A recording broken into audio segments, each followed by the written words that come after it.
Hello, everybody, and a good Erev Shabbos. Shabbos is here again. Time seems to be going on one hand so slowly, on the other hand, very quickly. Before you turn around, Shabbos is here. And welcome back. Last few weeks, I've been away for a very, very good reason. We were celebrating the wedding of my son and new daughter-in-law, Chaim and Nina. And it was a very extraordinary experience. Every time you marry off a child, or you're at a chasna, or you're at a wedding, it's very special. Every child is special, and every marriage is special. But as you'll hear a little later, this one ceremony was extraordinary, and something that not only is a memory and a lesson of the past, but also a message and a lesson for us as we go forward, especially during our time, and especially during these days as we enter this very special Shabbat. Because it's not just Shabbos, it's also Shabbat Mevarchim. It is a Shabbos in which we bless the forthcoming month that we'll talk about soon. But regardless of which month we bless, it's a Shabbos of extra blessing. And we can all use blessing in our life. So we have a lot of ground to cover, a lot to share, a lot to celebrate with each other, as you'll see a little later. So let's, because we were gone a few weeks, I'm going to welcome our good friend Matt Muttel, who's going to welcome us this evening with the song of Shalom Aleichem. The song of, let me shut my phone, the song of welcoming. It's a song that is sung at the Shabbat table when we sing Shalom Aleichem and we welcome the Shabbat angels. But we're all angels. We all have that angelic presence in us as we enter Shabbos. So let's welcome not only the Shabbos angels, but each other back to this format, back to this pre-Shabbat celebration. Without further ado, Matal, Shalom Aleichem. Let me put you on. First of all, I want to say Mazal Tov to you and your family. Thank you. And Shabbat Shalom. Shalom Aleichem, Malachei Hasharim, Malachei Elyon, Melech Malchei Amlach, HaKadosh Baruch Hu.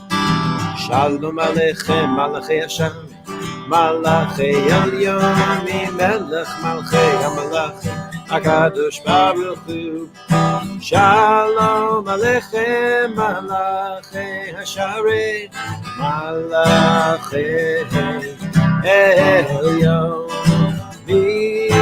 Melech Malchei Hamlachim, HaKadosh Baruch Hu. Boachem l'shalom, Malachei Hashem, Malachei Elyon, Melech Malchei Hamlachim, HaKadosh Baruch Hu. Baruch l'shalom, Malachei Hashem, Malachei Elyon, Melech Malchei Hamlachim, HaKadosh Baruch Hu.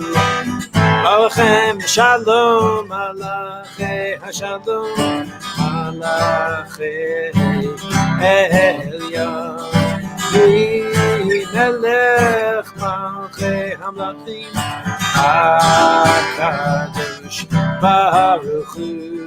Tzeitzchem Shalom, Malachei Shalom, Malachei Elyon, Melech Malchei Hamlachim, HaKadosh Baruch Hu. Tzeitzchem Shalom, Malachei Shalom, Malachei Elyon, Melech Malchei Hamlachim, HaKadosh Baruch Hu. Tzeitzchem Shalom, Malachei Hashalom, Malachei Elyon, Melech Malchei Hamlachim, HaKadosh Baruch Hu. Thank you, Matal. You hear me? Can you hear me? Good. Thank you. Yes, Okay, I did. I heard you. I felt it. It was a great way to restart our program, and look forward to hearing some more Levitic and meaningful music from you after the sermon. So hang in there. Great. My dear friends, it wasn't always easy to be a Jew in this country. And as much as we talk about anti-Semitism today, back in the 40s and the 30s and the 20s was a lot harder. you wanted to go into certain places, there was no Jews, no dogs allowed. One of those places was a very waspy country club in Connecticut that would not allow Jews. It's a fairly successful immigrant. His name was Chaim Rabinovich, who decided he's going to break the mold. But he realizes when he goes to sign up for membership and they ask him his name, he'll say Chaim Rabinovich. No clue, no chance that he's going to make it. So he goes to the register office and registers himself a new name. His name is Mark O'Brien. So he goes to the register, to the country club to sign up. They ask him, what's his name? He says, Mark O'Brien. They look at him and they ask him a few questions and they send him out. He goes back to the register to register a new name. And they ask him, what's this name? He said, I need the name McGovern. They said, what? McGovern? Why do you just change your name? What was wrong with O'Brien? Why McGovern? Why are you changing it again? He said, when I went to sign up and I told them my name was O'Brien, they asked me what I changed it from. So I need a new name. My dear friends, so much is in a name. Names really express a lot about people, about cultures, and about anything where there's a meaningful name. And names of the Jewish months in Judaism, names in general, the Hebrew letter, the formation of the Hebrew letters reflect a very deep spiritual dynamic of that particular thing that is named. Adam, the first person was named Adam. Do you know why he's called Adam? Because Adam is the root word of Adamah, which is earth. And Adam was created from earth. Eve, where does the name Eve come from? Chava. Chava is a name of life. It's the mother who brings life into the world, etc., etc. So names mean a lot. And it's very interesting that throughout this pandemic, I have found that the names, the months and their names are so aligned with what we're going through, not only as Jews, but as a world, as a people. In the month of Nisan, in the month of miracles, the month of healing, every name of the month at that particular time was extremely relevant. I found so much more relevance in my own faith, my own tradition during this pandemic, because I saw how aligned the spiritual truths of Jewish teachings are with the reality that we're living. And each month, if you remember the different talks we had, the names of the month shared so much in how we are to approach that specific time. And this coming month is no different. As I mentioned, this Shabbat, we bless the new month. And we're not only blessing a new month, but we're actually blessing a month that ushers in a new era, a new period. It is the month of Elul. It is the Jewish month of Elul. That's not just another month of the year. It's the final month of the year. It's, in a sense, the month that prepares us for the year to come. Because at the end of this coming month of Elul, guess what? Is Rosh Hashanah. Rosh Hashanah is going to come in 30 days, beginning from Rosh Chodesh on this coming Friday. So this Shabbat is very special. We're bringing blessing and insight into what this month is all about. So let's look at the name. The name of the month of Elul is a teaching I've always heard, probably since I'm a child, as far back as I can remember, but whose relevance this year is incredible. Elul, the name of Elul, is a acrostic. There are 4 Hebrew letters of the Hebrew word Elul that is an acrostic of Ani, Lidodi, Vidodi, Li. Ani, Lidodi, Vidodi, Li. Any of you know what that verse, what's associated with that verse? Yep, a marriage, a wedding. I am to my beloved as my beloved is to me. So here I'm sandwiched between my son's wedding, when I witnessed firsthand the dynamic, the spirituality of love and a wedding and a relationship between husband and wife. And on the other hand comes this month of Elul that prepares us for a relationship that we're going to have with the Almighty. And as we've mentioned many times in the past, our relationship with God is like the relationship between a husband and wife. That itself is a powerful message. To know that God, our Creator, is not just some distant entity, but we are in a relationship with God, like a husband and wife. That in itself is so powerful. But the month of Elul, that verse of Ani lidodi, I am to my beloved as my beloved is to me, gives us such incredible insight into what that relationship is, what relationships are in general, and what we're supposed to be doing this month in these times. So let me give you a little insight. Everybody quotes that verse, I am to my beloved, and my beloved is to me. It's a verse from Song of Songs from King Solomon. But there's something very interesting. In a previous chapter before that verse, there's a second verse, a first verse, that actually has it flipped.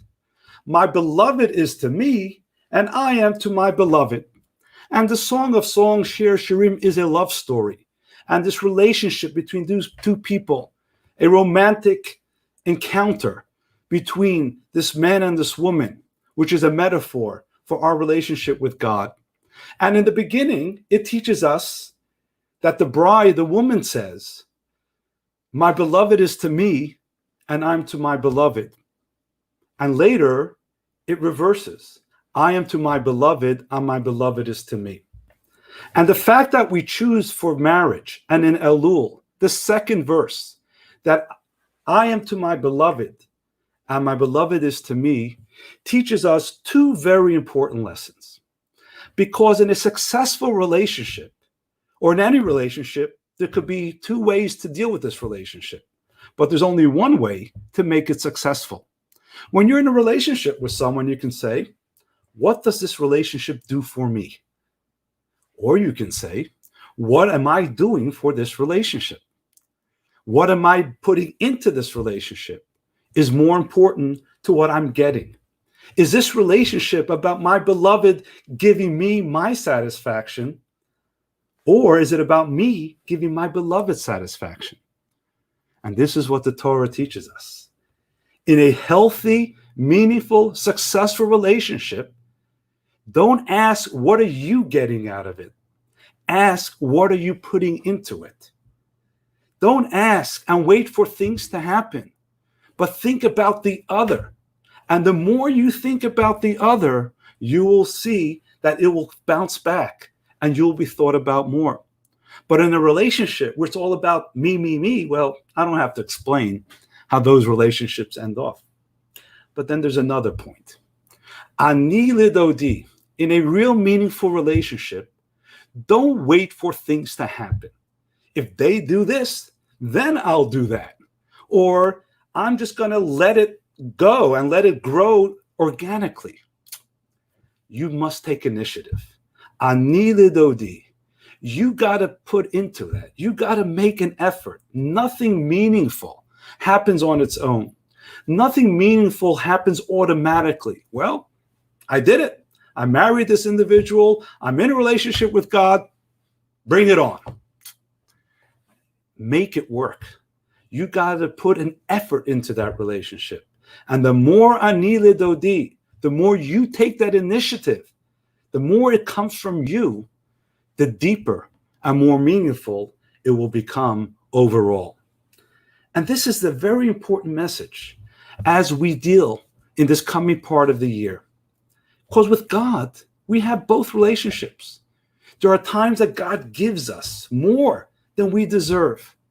God, there's the dodi li. God just showers blessings and miracles.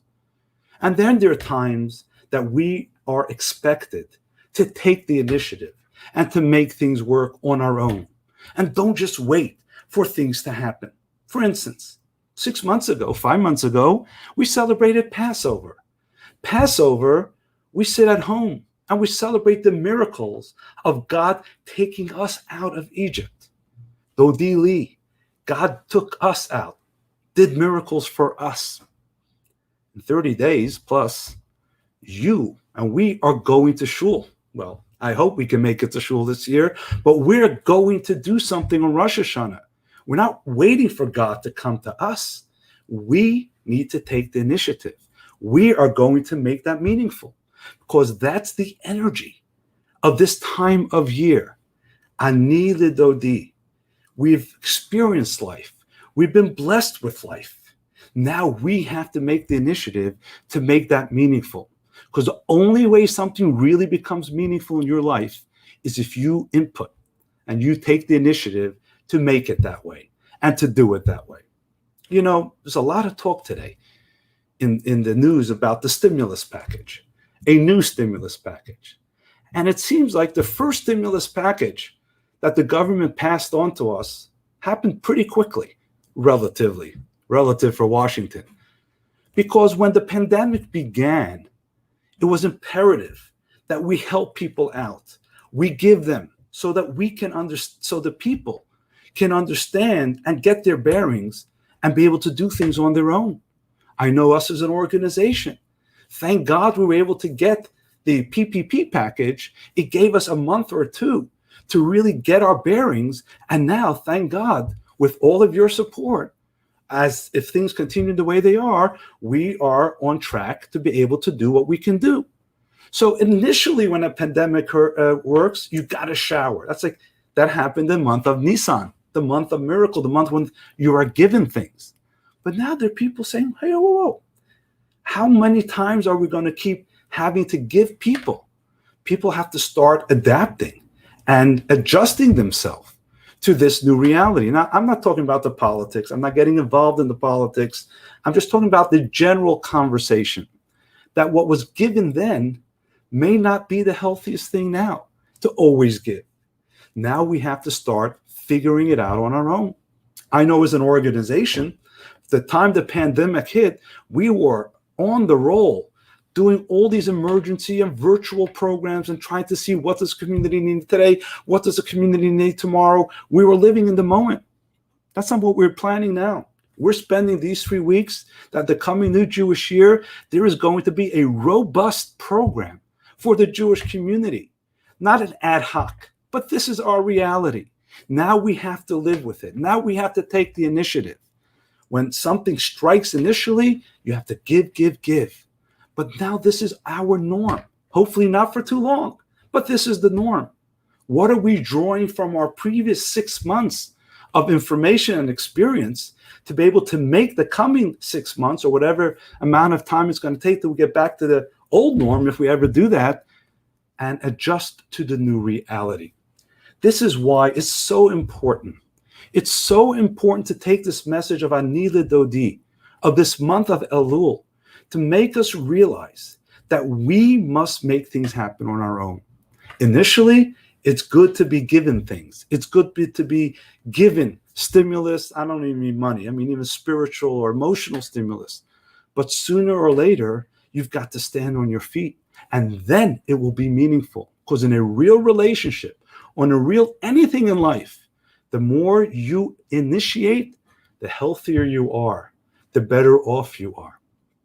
You know, I had an incredible experience last week at my son's wedding. And I know many of you that are part of my community shared this experience. And although you didn't come to the wedding because of COVID, we were very restricted in who we can have. And because of all these different regulations, the actual ceremony was able to be Zoomed, but the party needed to be for just family only. But we all know what happened a week and a half ago, Tuesday morning, if you lived in the Delaware Valley area. The storms, tornado watch. You couldn't walk outside. You couldn't drive. Now, part of the Hasidic marriage ceremony is a chuppah outdoors. How are we going to do this chuppah? How are we going to celebrate? How are we going to be able to do this wedding? I remember the wedding was Tuesday. Saturday night, as soon as Shabbat was over, I get a call from our wedding planner and say, hey, we've got some trouble. The storm is actually coming. And I need to have a decision now by 10 o'clock. Are we going to get a tent or not? Are we going to put up a tent in order to shield everyone from the rain? And I told my party planner, order the tent, but not to shield people from the rain, but to shield them from the sun that's going to shine that afternoon. He thought I was nuts. He thought I was crazy. What are you talking about? You'll be lucky if it's just drizzling or raining lightly. Order the tent. The truth is, I wanted the tent even before. They didn't want to put it up to shield people from the sun. Order it. Guess what? We all know what happened. We all know that 1 o'clock, 1:30, the storm was over. 2 o'clock, the sun started to shine. We had a beautiful 78-degree sunny chuppah in the middle of August. Now, let me ask you a question. Am I a prophet? Did I know what was going to happen? Not at all. But I prayed. I prayed and I asked that this wedding should go well. I had faith. I had trust. I did not just let it go. And my prayers were answered. As we've mentioned many times, prayers get answered many different ways. I'm happy it was answered that way. But you see, in any marriage, in any relationship, you've got to be part of it. Miracles will happen if you do something to make it happen. And everybody's got their deals with God, but you've got to take the initiative. That chuppah will always be, in my mind, one of the greatest moments of trust, of faith, of knowing that the right thing will happen in the right time. And it was very interesting because while we're watching the chuppah, and I'll share some pictures, just a few pictures soon, you'll see this. But while we're looking at the chuppah and while we're under the chuppah, there's always that moment that we know when the groom breaks his glass. And it's just the transition of that moment of a certain seriousness, a joyful seriousness, but a seriousness of two people entering the marriage. And all of a sudden, a burst of joy of people, just that music, the dancing. It's very hard to describe. You can watch it, you can see it. But in a Hasidic wedding in particular, the transition from the seriousness to the joy and to the excitement is amazing. What happens at that moment? What happened at that moment? The bride and groom knew each other before. Now they know each other as well. A ring, a ketubah. I'll tell you what happened. What happens in any relationship? People date. People get to know each other. People get very close with each other. But there's one moment when they become one with each other. And when you become one with each other, it's not about what you give me or what I give you. When you become one with each other, you're fused into a union in which it's not you and I. And it's that moment of the chuppah that creates that fusion and where it's felt in a very real way. What you bless a bride and groom is that feeling should continue as their life goes on, through all the challenges and through all the struggles. So my friends, Elul, ani lidodi v'dodi li. We go through life. There are many storms. There are many tornadoes.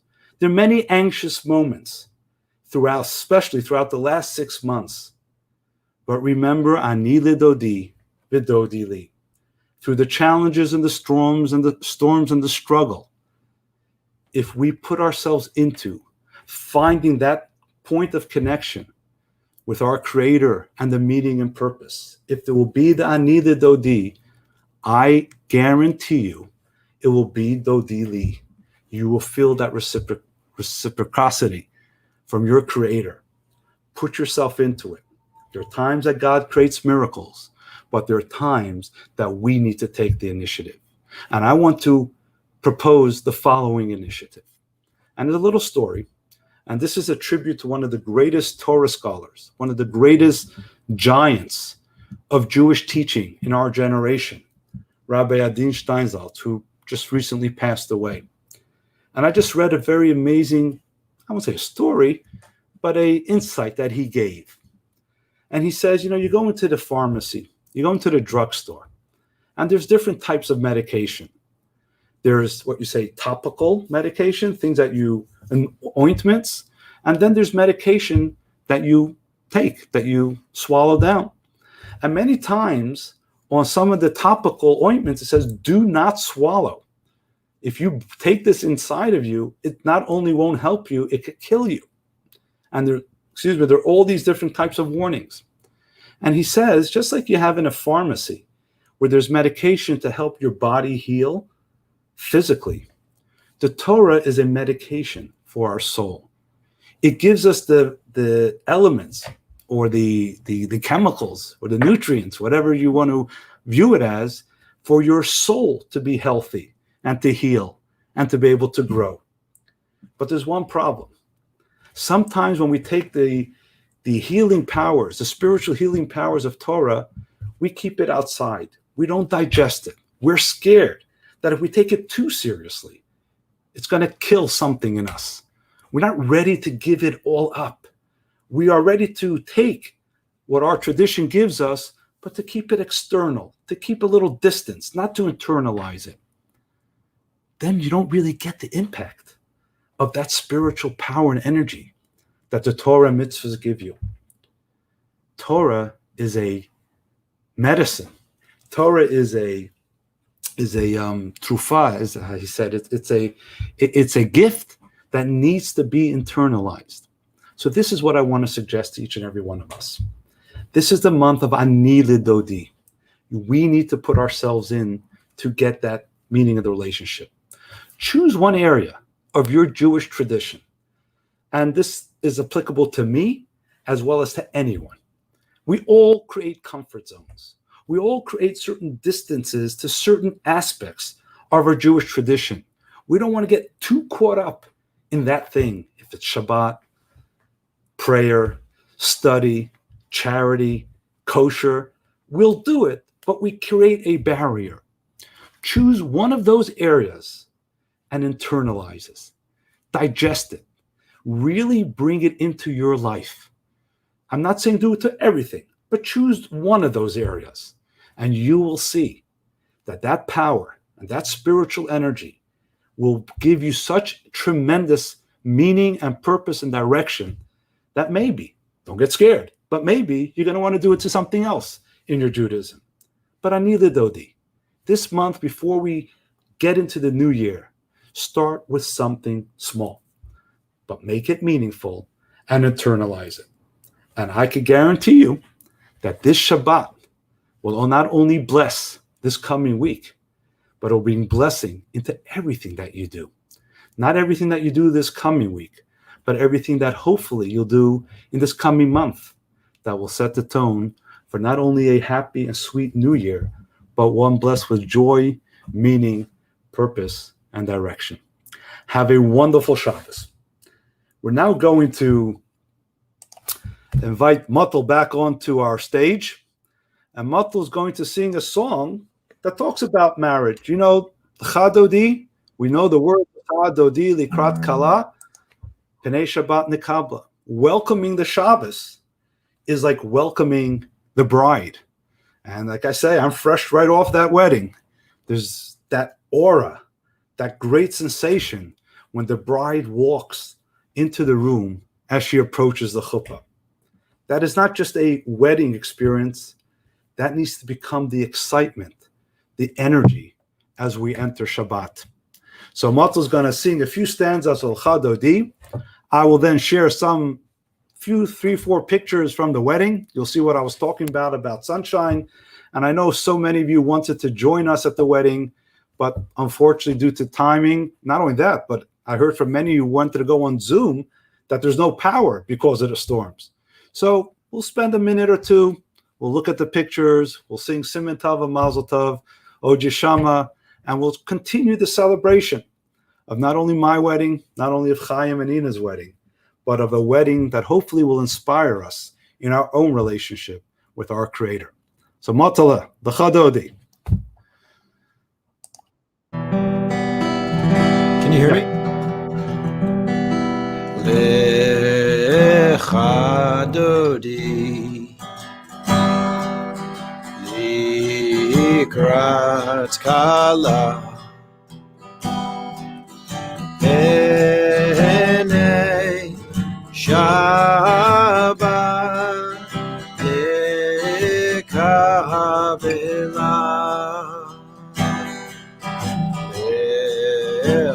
Echadoti Ay ay ay ay ay Likrat Kala Ay ay ay ay ay Pene Shabbat Ekavela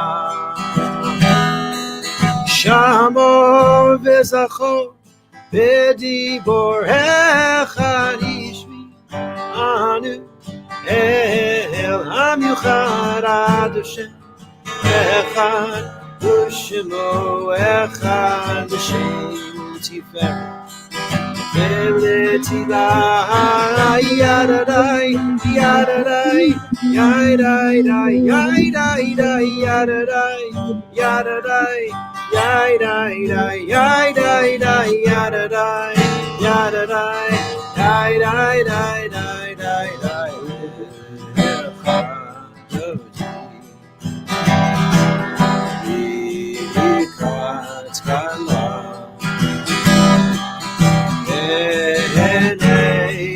Shabbat Ekavela.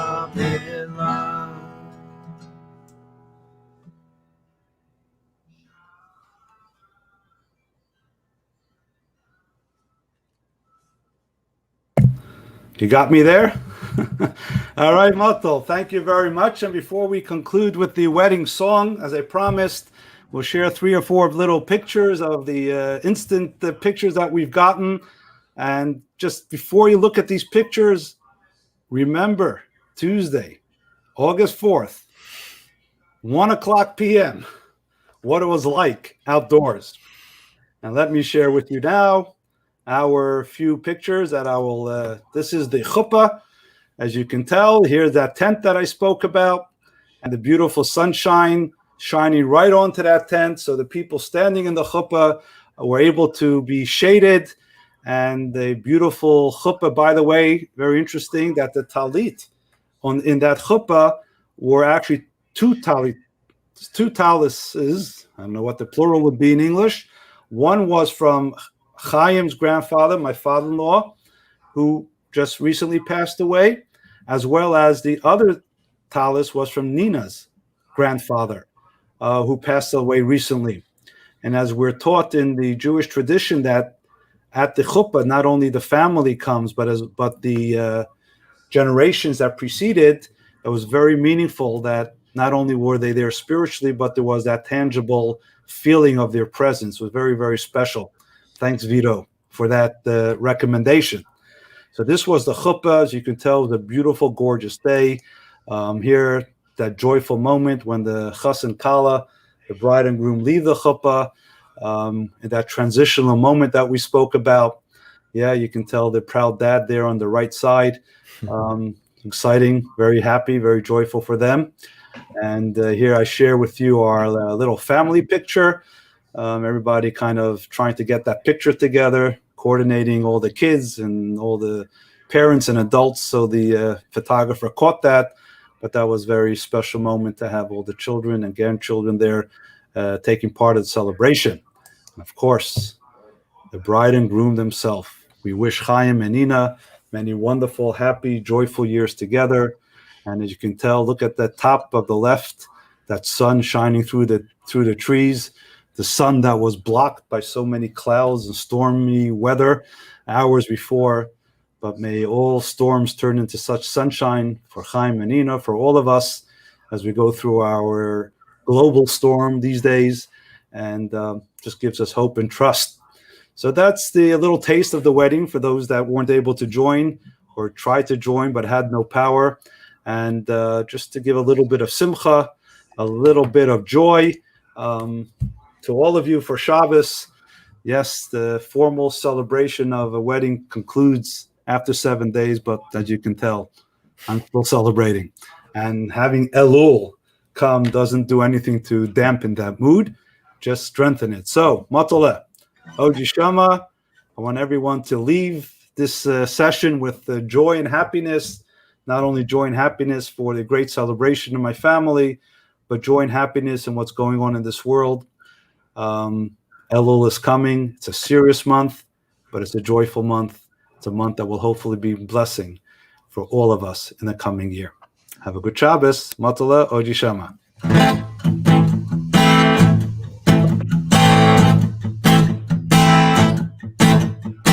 Oji Shama, Kol Yehuda, V'chutzu, Yerushalayim, Kol Yeshama.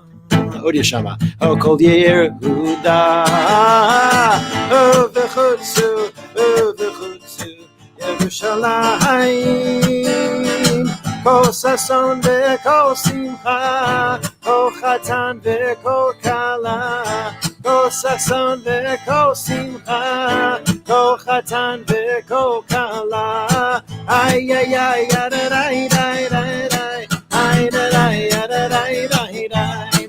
I did I did I did I did I did I Oh Yeshama Kol Yehuda V'chutzu Yerushalayim Kol Sason V'Kol Simcha Kol Chatan V'Kol Kala Kol Sason V'Kol Simcha Kol Chatan V'Kol Kala. All right. Thank you very much, Matal. And for those who want to know what that verse means, although it's a song that is sung at a wedding, because as you maybe picked up the word of Chatan V'Kala, it's really a song from the prophets that describes what will be when we have experienced the redemption and we all return to the Holy Land of Israel. So, Oji Shama Be'ari Yehuda.